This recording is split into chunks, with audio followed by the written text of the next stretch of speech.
Describing problems and solutions. IELTS vocabulary advanced. So let's first start with the types of problems that you might see. So I always hear people saying the problem, the problem, the problem, or when they're writing in their exam papers, the problem is, the problem is. And if you're repeating the same vocabulary all the time, it gets a little bit boring, a bit repetitive, and if you're doing it for an exam, it's not good. It's not going to get you very high marks. So let's talk about some different words for problems. So the first one we can use is difficulty. So you can say the difficulties of blah, blah, blah, or you can have difficulty with, I have difficulty or difficulties with, and then ing, I have difficulties with eating. Okay. The next one is hurdle, hurdle, obstacle, obstacle. So these two mean pretty much the same thing. It's some kind of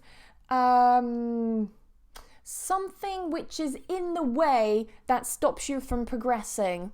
Okay? Very similar to setback. So a setback is something which stops the process of something. An obstacle or a hurdle is something that is in the way, so you cannot progress further. Normally a problem, okay? We're going to look at some examples in a moment so you can see them in context. Another one is disaster, disaster. You may also hear this pronounced as disaster, especially if the person is from the south of England. Now this is quite strong. If you're talking about a disaster, it's something really big, really, really terrible, really bad. The next one, catastrophe, catastrophe. Again, very strong. Predicament, predicament. Now predicament is normally just a small problem, okay? If you're in a bit of a predicament or you're in a situation that's a bit of a predicament, then it's something that's a small problem, or it may be an embarrassing problem as well. The next one has two ways to pronounce it. I can say controversy, controversy, or what's the other one? I completely forgot because I don't pronounce it the other way. I think it's controversy. I don't remember. Let me double check. Controversy, the one I said. Controversy, controversy is the other one. So if something is a controversy, it's essentially it's like a problem, really. But I could say, according to the dictionary, controversy, a prolonged public disagreement or heated discussion, you could say, according to the dictionary. Yeah, it's some kind of discussion, which gets pretty nasty, pretty big. Trouble, trouble, crisis, crisis, and be careful with this pronunciation because I teach quite a lot of Spanish, Italians and French speakers, and they pronounce this as crisis because it sounds very similar to their language. However, in English it's crisis with a diphthong. And again, this is quite strong. We normally talk about the economic crisis, for example, political crises. A setback, we talked about this one before. It's something which stops the progression of something. So it's a problem which stops the progression of something, of a process, for example, or a project. You also have a challenge. You have a dilemma. Dilemma. So a dilemma is when you normally have to make one choice between two. Okay, and no option is a good option. There will be consequences, normally bad consequences, with whichever one you choose. And then the last one is an issue. An issue. So how are we doing in the comments? People are saying that they've never heard of the word hurdle. Let's see. Anything else? Hello in Spain, welcome. You see. So some people are saying that in their language, a lot of these words are very similar. So do be careful. Make sure you get that pronunciation right. I mean, in writing, it's not too bad. But when you're speaking, if you have a speaking exam, for example, and you need to talk about a crisis, don't say the crisis, okay? Things like that. So let's have a look at these in context. So some examples. I've got, the student had great difficulty with the exam. The student had great difficulty with the exam. Many hurdles had to be overcome during the project. Or many obstacles had to be overcome during the project. So here we've got the verb overcome, to overcome something. This means to pass to the other side of the problem. So you've got the obstacle, okay? You've got the problem. You need to come over that problem. We say to overcome. You need to pass that problem. To overcome. The disaster wiped out a large percentage of the city's population. It's a depressing example, but it's only to highlight that the word disaster is a pretty strong word, okay? Here you can see that I've used wiped out. So to wipe out in this context means that it killed a large number of people. So whatever the disaster was, it killed a large percentage of the city's population. It wiped out. The environmental catastrophe led to the near extinction of many animals in the rainforest. So the environmental catastrophe, it led to, okay, so what happened after the environmental catastrophe happened? It led to, so the consequence of this was the near extinction of many animals in the rainforest. Jane's predicament was not of any significant importance. Poor Jane. So Jane's predicament, it's like Jane's little problem, okay? Youths nowadays are known for causing a lot of trouble. Youth nowadays are known for causing a lot of trouble. So they're known for causing a lot of problems. And you wouldn't use this in the plural, okay? You wouldn't say causing a lot of troubles, okay? Not for this context. Troubles is possible, but not in this context. A major setback. So look at this collocation. This is a really nice collocation, especially if you've got an Ielts exam. It's really important that you're using collocations. So you can have a major setback. You can have a minor setback. You know, if it's a little problem that's in the way. So a major setback in the project forced us to postpone the deadline. So to postpone means to make something later than the time it was supposed to happen. Okay, a deadline is when something is due, when something needs to be finished. So imagine you're maybe studying at university. You need to write a paper for your teacher, and your teacher says to you, I need this paper by Friday. Okay, so before Friday. Friday is the deadline, so it's the final day when we can give them the paper. And maybe I'm sick, so I can ask them, I'm sorry, Professor, I need to postpone this. Can we postpone the deadline until Monday? So that means I want to move it later than the actual date. It should be handed in. Exactly. Someone said to delay it. Yeah, fantastic. To delay. Let's see.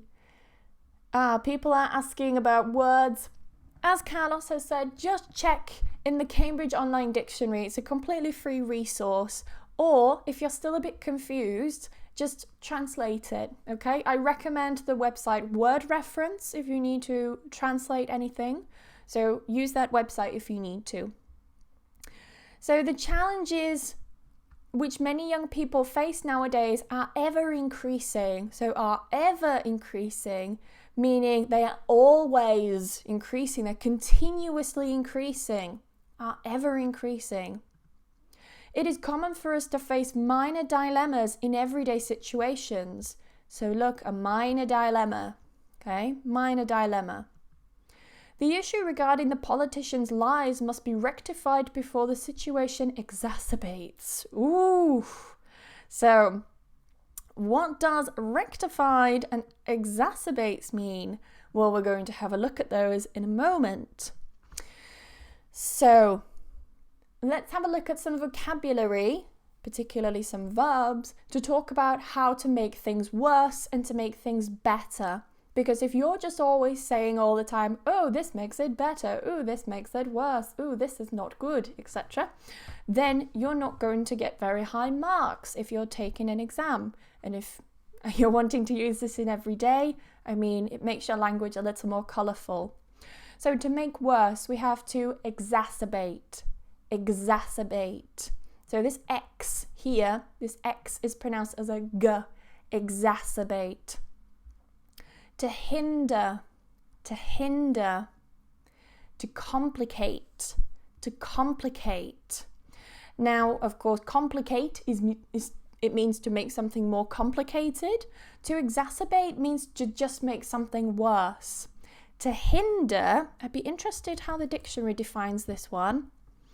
To make it difficult for someone to do something. Okay, so it doesn't necessarily mean to make something worse. It means to make something difficult for someone to do something. To make better means for make better we can say to mitigate. To mitigate. Interestingly, let's have a look. To mitigate, to make something less severe, serious, or painful. Yeah. To rectify. To rectify, this means to solve a situation, to fix a situation. To alleviate. To alleviate. So alleviate is to make something better, basically. Let's have a look in the dictionary. Alleviate, to make less severe. There we go, exactly what I said. To make less severe. Okay, some examples. Before I have a look, I just want to read some comments quickly. A major setback means the same as a major problem. It could, yeah. So a setback, remember, is something that happens to stop the process of something, okay? A problem can just be, I don't know, maybe maybe my phone runs out of power, okay? This would be a problem, but it's not necessarily a setback because I'm not in the middle of a process of some kind. So the fact that my phone runs out of power, it's not a setback. It would be more of a problem. Let's see. Someone's asked, why do people dislike this lesson? Some people just don't like advanced vocabulary, it seems. Probably some haters. Haters gonna hate, eh guys? Let's see. Issue and problem the same. I would say that they are pretty much synonymous. Yeah, it's a good question.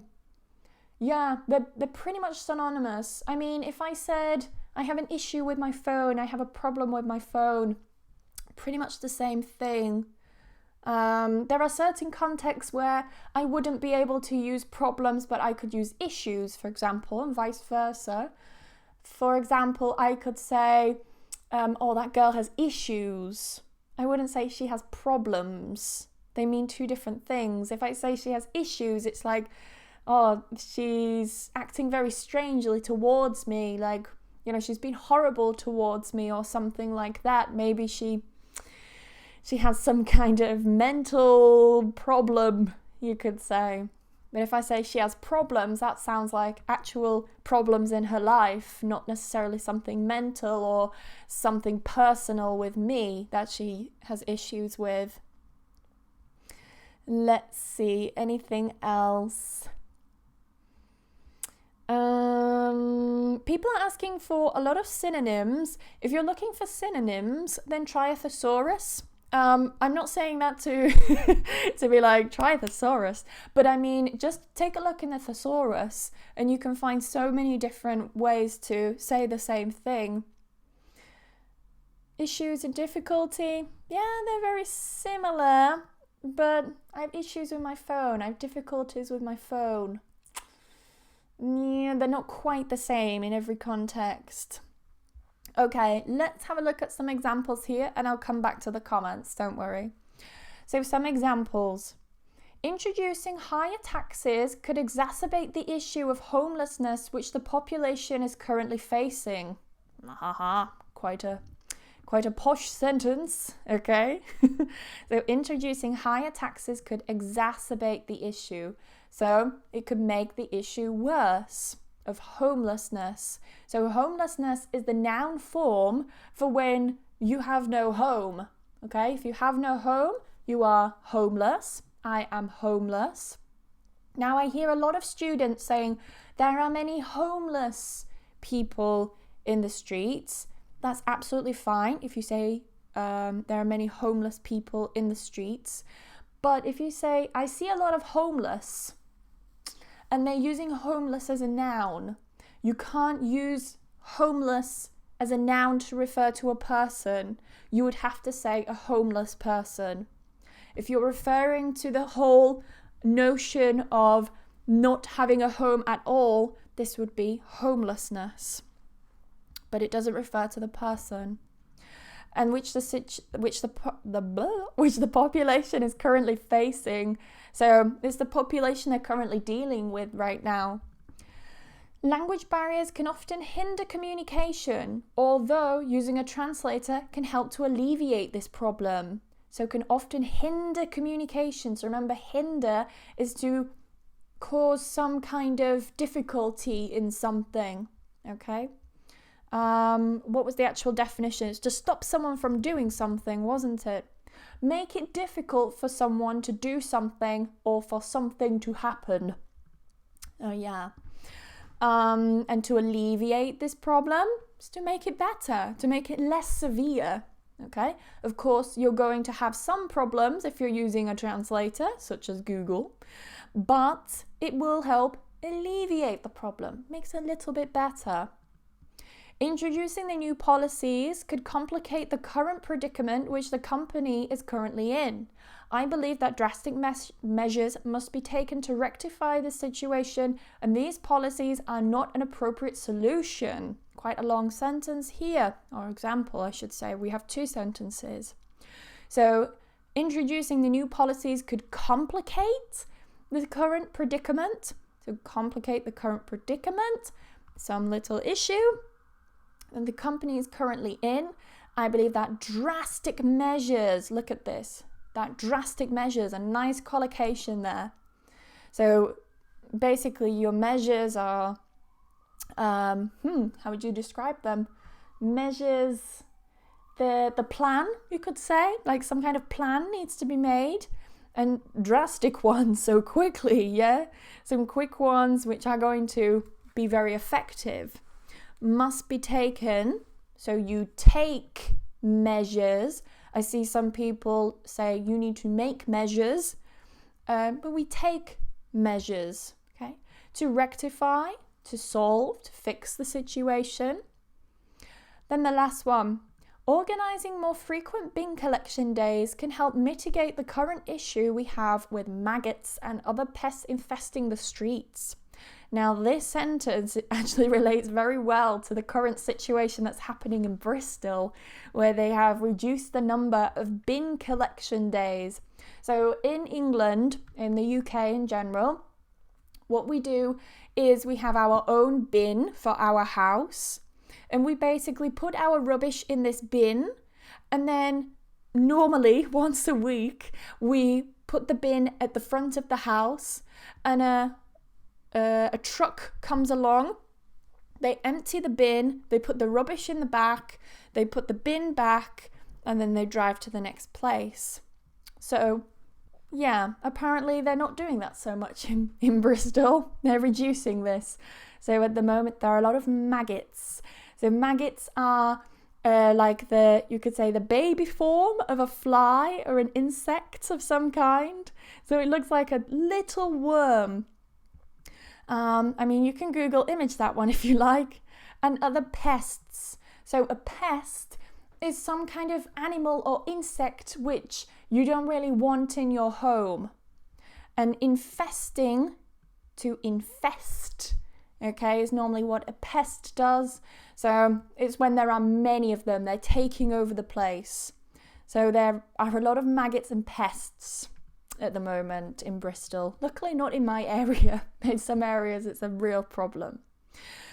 So there we go. That's pretty much it. So thank you for watching. Let me have a look in the comments. Any questions so far related to the live? Posh means snobbish. Not necessarily. I mean, you could be a snob and you could be posh, and they can be two different things. It depends. Alleviate means sweep it. Sweep it? I've never heard of that. I'm sorry, Hamza. Alleviate equals compromise. Not necessarily. Compromise is when you have some kind of agreement, like a mutual agreement or settlement, and you meet in the middle. You have a 50-50 kind of agreement on things. Normally when one person wants something, another person wants another thing, and of course you disagree, okay? So you say, okay, well, I propose this, and you meet in the middle. This is to compromise, not the same as alleviate. Let's see. I love all of this vocabulary in here, guys. That is fantastic. Red says, posh doesn't have to be snobbish. The latter one has a more negative connotation. Exactly. Yeah, exactly. Let's see, anything else? Alleviate sounds like elevate. They do sound very similar. Yeah. Alleviate, alleviate, elevate, elevate. Careful. My God, in London, the bin day is once per week too. Oh my God. Yeah, once a week. I mean, once a week isn't too bad, but they want to reduce it in Bristol to once a month. Can you imagine? Once a month that someone come. Imagine if you have a family, you know, it's crazy. Let's see. I believe that in the future they will create an advanced translator that could even obviate? What's that? Obviate the need to learn a new language. Yeah, it can definitely remove that need. Until then, until someone finds a way, they'll be very rich. Let's see. Any other questions related to this live before we finish? Someone's asked about the schwa sound. Don't worry, guys. I do have some videos planned for November, all to do with pronunciation. So this October, I'm doing classes basically to answer questions that you guys have asked me about grammar and vocabulary and things. That's why I'm doing mostly vocabulary, but come November I will be doing more videos on pronunciation. Don't worry, I will go back to pronunciation with Emma. Let's see. Someone's asked about hinder. So just take a look in the dictionary at hinder. Again, check the Cambridge Online Dictionary. It's the best one. It's built and designed specifically for English learners. Soraya, I haven't seen your messages on Instagram. I'm sorry. You'll have to tell me what your handle is and I will take a look. I receive over 200 messages a day, so if I don't reply, sorry, I'm a bit busy doing lives and teaching. But anyway, I think that's pretty much it. No one else has any other questions unless I've missed it. I'm really sorry. If I have missed your question, just pop it in the comments again and I will take a look for you. Anyway, I'm going to finish there. It's Friday night. I have one more class and then I'm going to probably sleep all weekend until Monday morning. So have a fantastic